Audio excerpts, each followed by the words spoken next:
აბა რომელი გამოვა? ოჰ, გელაშვილი. გამოგცანთ.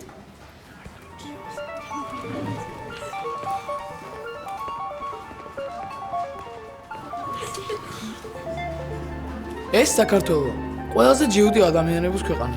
მაშინ როცა მთელი მსოფლიო დღესასწაულებს ერთხელ აღნიშნავს, ჩვენ ორჯერ. მაშინ როცა ყველას დამწერლობა ერთმანეთს წააგავს, ჩვენი გვაქვს, თანაც სამი. ჩვენ ცხოვრობთ ისეთ ადგილებში, სადაც ზოგადად ადამიანები არ ცხოვრობენ. რატომ? იმიტომ რომ ასე გვინდა, ასე გვჯერა.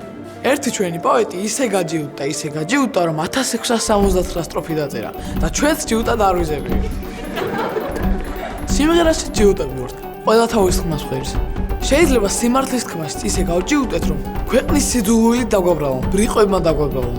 აი როცა მტერი გვიტევდა, იმდენ სიგრძეს ვაკეთებდით, ისევ ჯიუტებოდით, რომ მიღლებოდით და თავს გონებოდით. ესენი ვერ არიან და მართლაც ვერ ვართ. დარბევის წინ მტერს შეიძლება სიმღერით დავხვდეთ და დამარცხებულმაც ჯიუტად არ დავიჩოქოთ. ასე თავგანწირვით არავის უბრძოლია. ჯიუტად დაჩემებული დამოუკიდებლობისთვის, ენისთვის, რომელიც მარტო ჩვენ გვესმის, მიწისთვის, რომელიც შეიძლება დიდი არ არის, მაგრამ მაინც ყველაზე ძვირფასია.